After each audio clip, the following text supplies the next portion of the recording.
sa inyo? So natapos na namin yung aming loading. So ito, punong-puno na naman tayo. So wala, ganun talaga ang buhay. Kailangan natin pagsumikapan ng mga bagay na trabaho natin, kasi dito lang tayo umaasa. So ito lang yung ating nagagawa ngayon. So ayan, may kita nyo, punong-puno, as in talagang walang place. Regarding pala doon, napakainit dito sa Brazil. So halos nasa same lang dyan sa Pilipinas. Kaya sana magtuloy-tuloy na. Konti lang talaga tong aming loading, itong aking loading, kasi another 7 days na naman ata ay maglo-loading na naman kami. So wala tayong magagawa, ganun talaga ang buhay. So update ko kayo mamaya after this.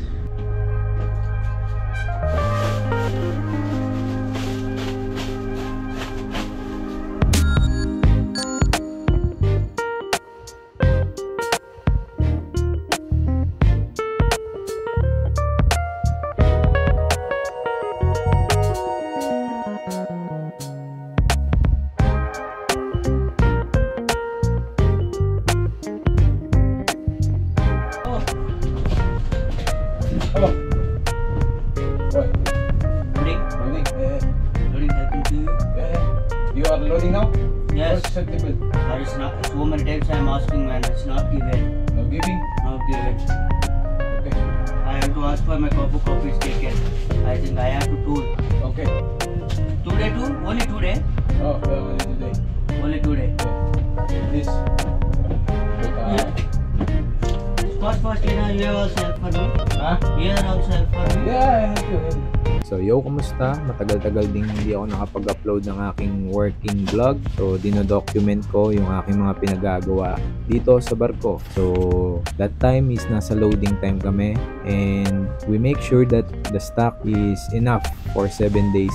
So medyo marami-rami yan. So actually yung barko ko is di naman ganun kalaki. Saktong-sakto lang siya sa 3,000 pasahero. Minamanage din namin yung mga fast moving namin, so kailangan is enough siya para sa 7 araw naming cruise. So actually that time is nasa loading ako sa Rio, sa Brazil. So medyo busy kami that time kasi nag-i-store kami ng mga food and beverage product. So under ako ni food and beverage product, may 2 sangay ang storekeeper sa barko. So yung isa is hotel, mostly yung mga nandun is uniform, mga notebooks, ballpens, mga chemical na kailangan panglinis, and kami naman is nasa food.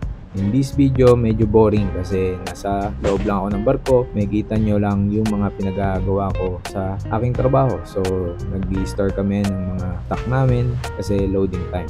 So, kung medyo boring to, it's up to you kung gusto nyo pang panoorin. Pero, yun lang yung may papakita ko dito sa video na to. And the next video, siguro ipapakita ko yung mga pinagagawa ko naman sa labas. Actually, ang bilis nga din ng araw kasi parang kailan lang is kasasampa ko nga lang. So, nandun na pala ako sa point na 7 buwan na ako, and hanggang sa yun, nakauwi na rin ako. Actually, nandito na nga ako sa amin eh. So, binabalikan ko lang yung mga pinifilm kong video dito sa aking GoPro para ma-share ko din sa inyo at ma-inspire ko kayo sa aking mga pinagagawa sa barko. So, I hope na sana mapanood nyo yung buong video na to and ma-inspire ko kayo sa aking mga pinagagawa. And hopefully, kayo na yung next na makasampa or sa mga aspiring na gustong magbarko. We hope na sana magkita tayo if we are same company. Yo, what's up sa inyo? So actually, duty ko lang, 2 o'clock na ng hapon dito. So gusto ko lang magkape. Ito yung kape ko, Nescafe, kasi wala namang kape dito. Kung magkakape ka man is mahal, babayad ka pa ng mostly nasa around €1 dito. So at the same time, may oras din yung bukas crew bar namin. So ito na lang magiging replacement for our coffee for today, Nescafe. And imimix ko siya sa aking whey protein. Sinalin ko na siya dito. So yun yung aking lunch for the day. Mix of protein na may kape at banana. Let's go. Kain muna tayo guys. Spring roll. Pero yung nasa loob niya is gulay.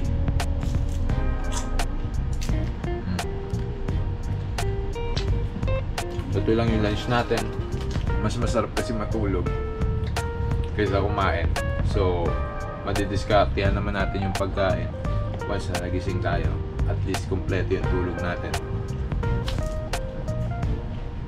Samahan nyo pala ako. Magpe-prepare tayo ng mga requisition ko dito sa dry store. Let's go!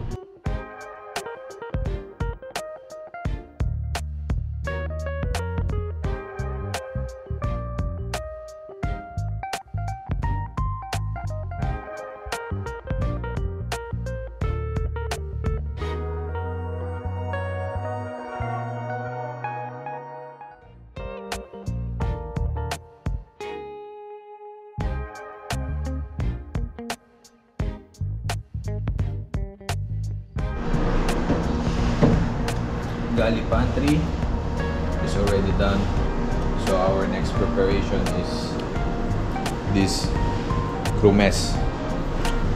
So crew mess naman ang next na preparation natin.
I got my coffee protein shake with some banana. I need to eat this for my gains.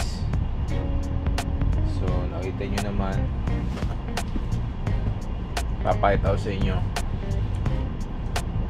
yung almost pinaghirapan ko for almost 5 months ko dito sa barko. So sorry, for almost 8 months ko dito sa barko. 5 months ako nag-start mag-gym. Unti-unti ako nag-dedicate sa pag-gym. Kaya I want to show to you my hard work as a fit guy again. So balik ulit sa pagiging fit as of my early age. I think mostly nasa mga 22 or 23 years old ako before, when I was working in the Philippines. I just manage my body well. I just manage my health well. So after nun, nagka-pandemic, so nawala sa trap. Mas masarap kumain, mas masarap matulog, mas masarap na yung nakahiga. So ngayon, nag-iisa ako din sa barko. I just wanted to show it na lahat ng mga hard work na pinaghirapan natin for the rest of my 8 months here on board. So pag uwi ko, I will show it to you. This is gonna be my plan when I was starting my contract here noong July. So yun lang.